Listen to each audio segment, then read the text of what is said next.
இன்னைக்கு என்ன ஃபுட் பத்தி பேச போறீங்க ப்ரோ? அந்த ஃபுட் டிஷ் வந்து பார்த்தீங்கன்னா 3 கிரேவிஸ் இல்லாம சாப்பிடவே முடியாது. கண்டுபிடிச்சிட்டேன். பரோட்டா. கரெக்ட்டு தான். இது என்ன பரோட்டான்னு ஒரு புது ட்ரெண்டா இருக்கு. அதெல்லாம் அப்படிதான் ப்ரோ. சரி வாங்க ட்ரெண்ட்ஃபுல்லான ஹிஸ்ட்ரிக்கு போலாம். பரோட்டா நம்ம தமிழ்நாட்டிலும் சரி, நம்ம தமிழ் மக்களுக்கும் புகழ்பெற்ற ஒரு உணவு வகை. இது எப்போ ஆரம்பிச்சது? காலகட்டம் எப்போ நான் சொல்றேன்.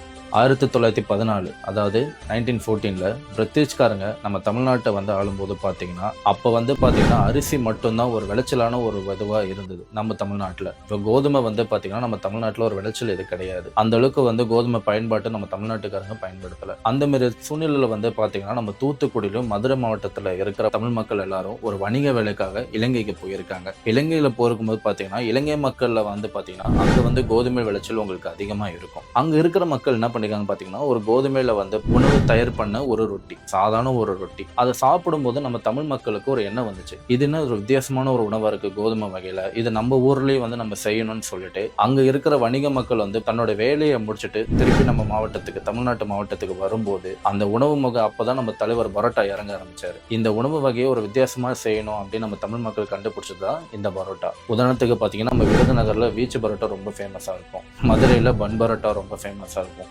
ஒவ்வொரு ஊர்லயும் ஒவ்வொரு விதமான பரோட்டா வகையை கண்டுபிடிச்சது நம்ம தமிழ்நாட்டுக்காரன் நினைக்கும் போது வேதனையா இருந்தாலும் ஒரு பெருமைக்குரிய ஒரு விஷயங்க.